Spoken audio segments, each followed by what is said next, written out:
Welcome to Balaji ಮನೆ. ನಾನು ಗಾಯತ್ರಿ ವೆಂಕಟೇಶ್. ಇವತ್ತು ಬಜಾರ್ನಲ್ಲಿ ಹೋಗ್ತಾ ಇದ್ವಿ.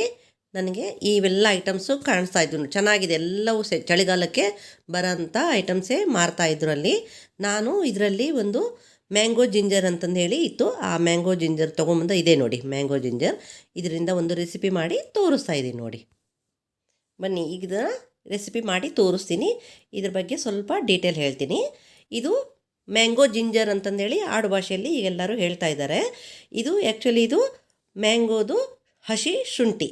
ಇದು ಮುರಿದ್ರೆ ಇದ್ರದ್ದು ಪರಿಮಳ ಘಮ ಘಮ ಅಂತ ಇರ್ತದೆ. ಯಾವ ಥರ ಅಂತಂದರೆ ಮಾವಿನಕಾಯಿದು ನಾವು ಹೆಚ್ಚಿದಾಗ ಯಾವ ಥರ ಸ್ಮೆಲ್ ಬರುತ್ತೆ ನೋಡಿ, ಅದೇ ಥರನೇ ಇರುತ್ತೆ. ಬಟ್ ಹುಳಿ ಇರಲ್ಲ ಇದು.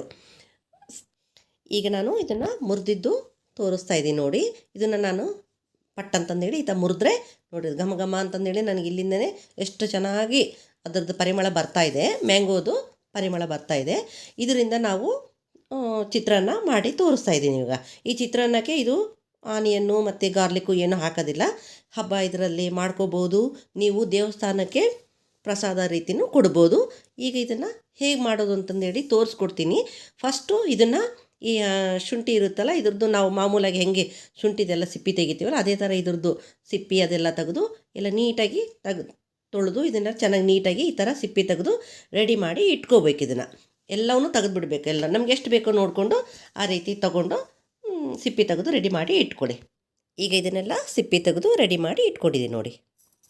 ಈಗ ಇದು ಮ್ಯಾಂಗೋ ಜಿಂಜರ್ ಇತ್ತಲ್ಲ, ಈ ಥರ ತುರಿದು ಇಟ್ಕೋಬೇಕು ನೋಡಿ. ಇದನ್ನ ನೀವು ತುರಿದಾದರೂ ಇಟ್ಕೋಬೋದು, ಇಲ್ಲ ಅಂತಂದರೆ ಈ ಥರ ಸಣ್ಣಗೆ ಹೆಚ್ಚಿ ಆ ಥರ ಆದರೂ ಇಟ್ಕೋಬೋದು. ಯಾವ ಥರ ಆದರೂ ರೆಡಿ ಮಾಡಿ ಇಟ್ಕೊಳ್ಳಿ ಇದನ್ನ. ಈಗ ಒಂದು ಕಡಾಯಿನ ಸ್ಟವ್ ಮೇಲೆ ಇಟ್ಟಿದ್ದೀನಿ. ಸ್ಟವ್ ಆನ್ ಮಾಡ್ತಾಯಿದ್ದೀನಿ. ಒಗ್ಗರಣೆಗೆ ಎಣ್ಣೆನ ಹಾಕ್ಕೊಳ್ಳಿ. ಒಗ್ಗರಣೆಗೆ ಎಣ್ಣೆ ಹಾಕ್ಕೊಂಡು ಅದು ಕಾದ ತಕ್ಷಣವೇ ಅದಕ್ಕೆ ಸ್ವಲ್ಪ ಸಾಸಿವೆ ಚಟಪಟ ಅಂದ್ಕೊಳ್ಳೇ ಅದರಲ್ಲಿ ಮತ್ತು ಶೇಂಗಾನ ಹಾಕಬೇಕು. ಶೇಂಗಾ ಸ್ವಲ್ಪ ಕೆಂಪಗಾದ ತಕ್ಷಣವೇ ಉದ್ದಿನಬೇಳೆ ಕಡಲೆಬೇಳೆ ಹಾಕಿ ಒಂದು ಸಲ ಕೈ ಆಡ್ಕೊಂಡು ಅದರಲ್ಲಿ ಹಸಿಮೆಣಸಿನ್ಕಾಯಿ ಮತ್ತು ಒಣ ಮೆಣಸಿನ್ಕಾಯಿ ಕರಿಬೇವು ಎಲ್ಲ ಹಾಕಿ ಒಂದು ಸಲ ಕೈ ಆಡಿಕೊಂಡು ಅದಾದಮೇಲೆ ಅದಕ್ಕೆ ಗೋಡಂಬಿನ ಹಾಕ್ಕೋಬೇಕು. ಗೋಡಂಬಿ ಹಾಕ್ಕೊಂಡು ಅದಕ್ಕೆ ಅರಶಿನ ಪುಡಿ ಹಾಕಿ ಒಂದು ಸಲ ಕೈ ಆಡ್ಕೋಬೇಕು. ಅದನ್ನು ಎಲ್ಲವನ್ನೂ ಹೊಂದ್ಕೊಳ್ಳೋ ಥರ ಕೈ ಆಡಿಕೊಂಡು ಆಮೇಲೆ ನಾವು ಮ್ಯಾಂಗೋ ಜಿಂಜರ್ ಹಾಕಿದ್ವಲ್ಲ ಅದನ್ನು ಹಾಕ್ತಾಯಿದ್ದೀನಿ ನೋಡಿ. ಅದನ್ನು ಲಾಸ್ಟ್ನಲ್ಲೇ ಹಾಕಿರಿ, ಯಾಕೆಂದರೆ ಅದು ಫ್ಲೇವರು ಚೆನ್ನಾಗಿ ಬರುತ್ತೆ. ಮೊದಲಿಗೆ ಹಾಕ್ಬಿಟ್ರೆ ಹೊತ್ತೋಗ್ಬಿಡ್ತದೆ, ಅದಕ್ಕೋಸ್ಕರನೇ ಲಾಸ್ಟಿಗೆ ಹಾಕಿ ಅದನ್ನು ಒಂದು ಸಲ ಎಲ್ಲವೂ ಕೈ ಆಡ್ಕೋಬೇಕು. ಆಮೇಲೆ ಈ ಒಗ್ಗರಣೆಗೆ ಸ್ವಲ್ಪ ಉಪ್ಪು ಹಾಕಬೇಕು. ಆಮೇಲೆ ಉಪ್ಪು ಹಾಕಬೇಕು. ಸ್ವಲ್ಪ ಕೊತ್ತಂಬರಿನ ಹಾಕ್ಕೊಳ್ಳಿ. ಕೊತ್ತಂಬರಿ ಹಾಕ್ಕೊಂಡು ಇದನ್ನು ಸ್ಟವ್ವು ಆಫ್ ಮಾಡಿಬಿಡಿ.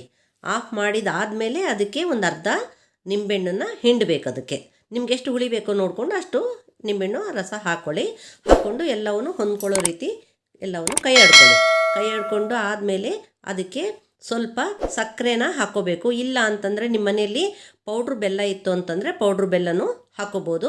ಹಾಕ್ಕೊಂಡು ಎಲ್ಲವನ್ನೂ ಒಂದು ಸಲ ಕೈ ಆಡಿಕೊಂಡು ಇದು ಒಗ್ಗರಣೆನ ತಣ್ಣಗಾಗಲಿಕ್ಕೆ ಬಿಡಿ. ಈಗಿದು ಒಗ್ಗರಣೆ ತಣ್ಣಗಾಗಿದೆ ನೋಡಿ. ನಾವು ಅನ್ನನ ಮೊದಲೇ ಮಾಡಿ ಇಟ್ಕೊಂಡಿದ್ವಿ. ಅನ್ನ ಯಾವಾಗಲೂ ಉದುರಾಗಿರಬೇಕು ಚಿತ್ರಾನ್ನಕ್ಕೆ. ಈ ಅನ್ನನ ನಾವು ಇದಕ್ಕೆ ಒಗ್ಗರಣೆಗೆ ಹಾಕ್ಕೋಬೇಕು. ಅನ್ನನೂ ಆರಿಟ್ಟಿರಬೇಕು. ಅದನ್ನು ಈಗ ಒಗ್ಗರಣೆಗೆ ಹಾಕಿಬಿಟ್ಟು ಅದಕ್ಕೆ ನಾವು 1 ಚಮಚದಷ್ಟು ತುಪ್ಪನ ಹಾಕ್ಕೋಬೇಕು. ಅದರಿಂದ ಫ್ಲೇವರು ಚೆನ್ನಾಗಿ ಬರುತ್ತೆ. ಅದೆಲ್ಲ ಹಾಕಿಬಿಟ್ಟು ಅದನ್ನೆಲ್ಲ ಅನ್ನ ಮತ್ತು ಒಗ್ಗರಣೆ ಅದೆಲ್ಲ ಹಾಕಿದ್ವಲ್ಲ ಅದನ್ನೆಲ್ಲ ಹೊಂದ್ಕೊಳ್ಳೋ ರೀತಿ ಎಲ್ಲನೂ ಕಲಿಸಿ ನಾವು ಒಗ್ಗರಣೆಗೆ ಸ್ವಲ್ಪ ಉಪ್ಪು ಹಾಕಿದ್ವಿ. ಈಗ ನಮಗೆ ರುಚಿಗೆ ಎಷ್ಟು ಬೇಕೋ ಅಷ್ಟು ಉಪ್ಪು ಹಾಕಿ ಮತ್ತೆ ಅದನ್ನೆಲ್ಲದನ್ನು ಕಲಿಸ್ಬೇಕು. ಎಲ್ಲದು ಹೊಂದ್ಕೊಳ್ಳೋ ರೀತಿ ಕಲಿಸಿ ಇದನ್ನು ಎಲ್ಲದೂ ಒಂದು ಸಮ ಮಾಡಿಬಿಡ್ಬೇಕು. ಈಗ ನೋಡಿ, ಇದೆಲ್ಲ ಪರ್ಫೆಕ್ಟಾಗಿ ಆಗಿದೆ ಇದು ಚಿತ್ರಾನ್ನದ್ದು.